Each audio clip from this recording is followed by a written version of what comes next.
Mic check. Nick, come in. Bogey, this is Roger in the quarter deck.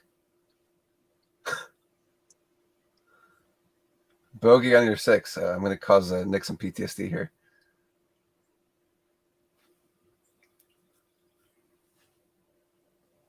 Bogey on a 6 with a 4 to your left. Come in. Sergeant Nick. Alex, for background, I was in the Navy. So there's a long history between Nick and I of bantering jokes, for lack of a better word. Very good. All I know is semaphore, or Semper alpha, beta. Yeah. No. Oh. I've not been in the service. I respect it, but I did not. Let's see. Yes, and Nick, I'm still talking. He's texting me. I don't think he hears me. Yes. Mic check. Nick. Hello. 10-4. Nick, you're going to have to let me stop talking. That's more of the problem.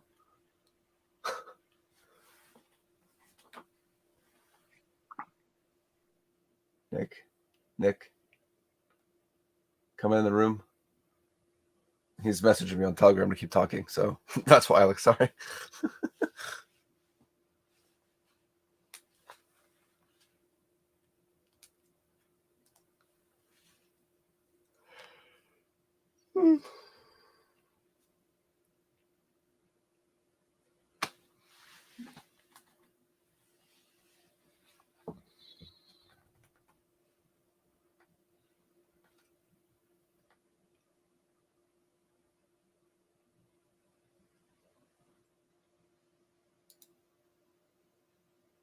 Olha que coisa mais linda, mais cheia de graça, ela menina que vem, que passa, doce balanço,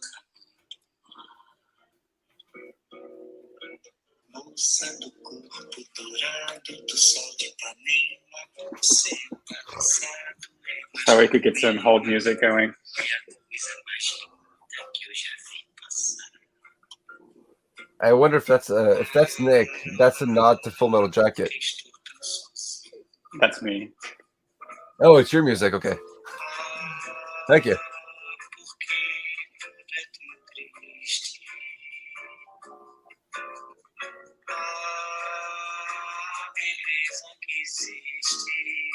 My parents used to play that. I have no idea what it means, though.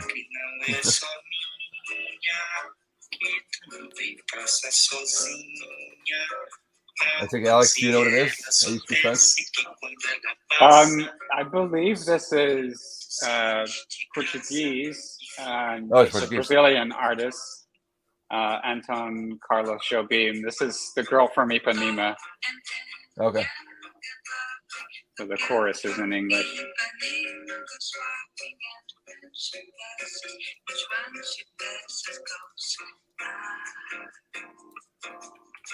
When she walks, it's like a samba that swings so cool and sways so gently that when she passes, Let's see. Testing, Nick. Come in. Nick, come in. Earth to Nick. Talking. Let's see. No, they're still getting it set up there. We shall see if they come on. We are like live on LinkedIn, by the way. Everything we're saying is broadcasted, just so you know. It'll be fun. Be careful what I say. So you have an interesting background, Shai. I was reading about your recent initiative with Kalman's Forge. Yeah. That's what I put the name underneath there. It's actually pretty fun to I just launched it this week, and so it's a venture studio, really building this week from scratch, building the public, hoping to kick off a couple of initiatives this year, over the next couple of months, actually roll about 10 products over the next 3 years, and then work with the ecosystem to really incubate a lot of really cool projects that are out there and protocols that are out there. So really just getting started right now, really building things from scratch and excited to get going. So you're going to see a lot more coming next month or two. That's awesome. And for those who are uninitiated, myself included, what is a venture studio? Like, what is the implication there? Yeah, sure. So I try to figure out the right business model for a long time, but the short of it is the focus is really on building the underlying primitives in the space. And so the venture studio looks at it in really two ways. One way is, how do you really accelerate the ecosystem? How do you develop the primitives? And so that's kind of the back office, if you will, right? Building partnerships, helping identify projects where the technical initiatives that they need assistance and help in, connecting them with people that can build and do the development, eventually building our own development teams as well to help take on some of those initiatives. And then on the front of the house side of this thing, the idea is really building the mechanisms and the tools to help accelerate that. Well, the way to test out those mechanisms and those tools is by building the products ourselves. And so the other part of the studio is building out initiatives and products within SaaS tools, particularly in large language models for interviews, for creative things around the creator economy, tools for the supply chain. And so that's the basic model of the two. And then really a lot of it's driven around education. And so you're on the very bleeding edge, you're developing a lot of the technology, you're developing a lot of the primitives. And so you deliver a lot of the education out to the community and to the rest of the ecosystem.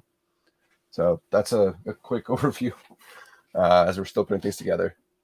So cool. So cool. Thank you. I'm excited to build the partnerships. That's the part that really excites me, is kind of like, as I look at these different initiatives and these different products, they're really just a part in the overall journey, right? And so the overall journey is really about building the partnerships, really building the ecosystem. So doing awesome stuff like this with Web3 Earth and everybody else. And Web3 is really great for that, isn't it? In putting a signal out and building in public and finding like-minded people who are motivated to solve problems in the world, and that there's different ways of organizing activity and creating teams. Yeah, that's one of the reasons why I called it a forge, right? Because that's kind of the structure I think of always, is this idea of like people coming together. You're coming in to build tools at that primitive level. You're working together really hand in hand. You're collaborating really closely, and then ultimately you're building that future together, right? You're forging that future together. So that's really the core of what the goal is. And then Kalman is my father's name. And then the really relationship to Web3 overall is this idea of, Web3 is kind of new revolution, innovation that we're building, and we're still defining a lot of that. And so I'm looking at the tools and the stack that we're building is really about defining what Web3 means, right? How AI and blockchain work together, how the machine learning part comes into with the AI as well. We're going to talk a lot about that in this panel. So I don't want to spoil anything there. That's going to be some exciting stuff, right? But that's what I'm looking to do, is really build to define what that is and really help enterprises understand what Web3 is with those technologies. Very cool. That'll be exciting.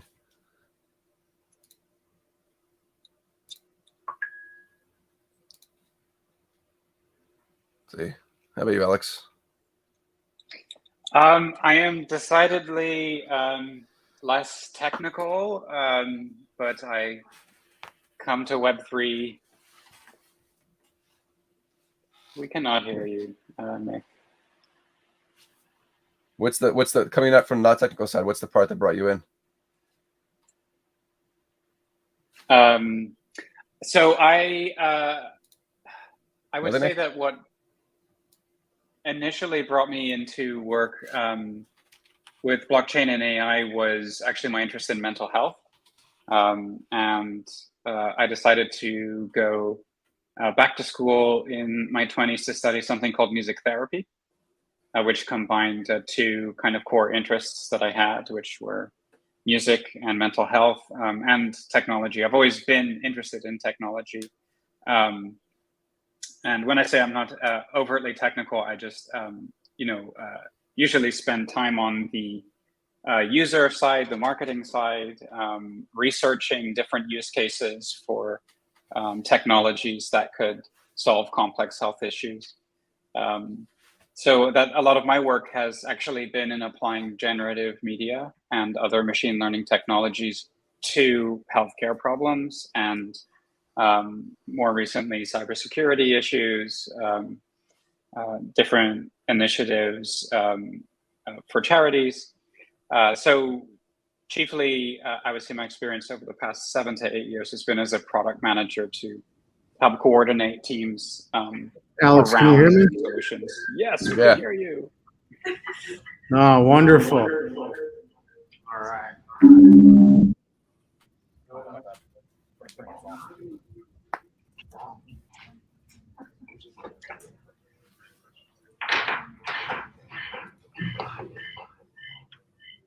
Bit of a neck on neck.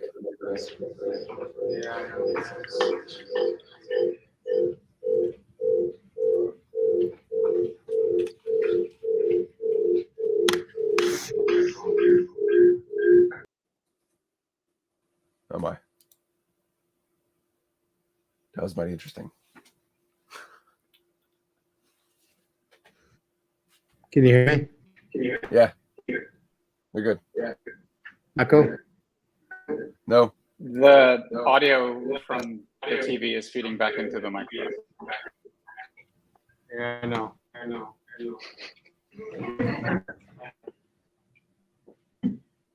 Well, the problem is you need somebody to hear us, and we need somebody to hear you.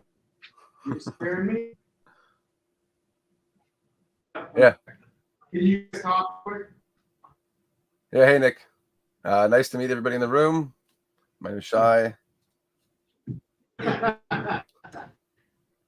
Waving your face. Flail around. All you do is laugh. I'm calling from Pennsylvania. Save me. I'm lost.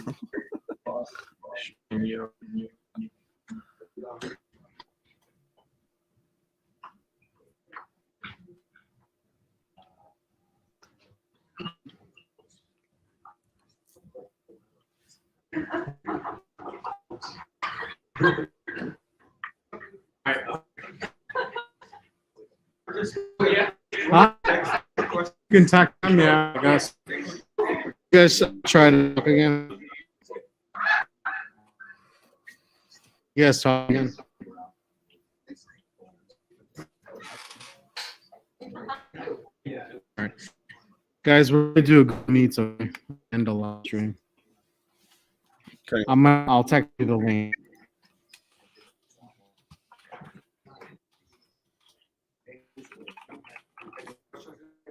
Yeah, we're you guys, Ryan and Ben are gonna answer your questions. I'll figure that out, okay?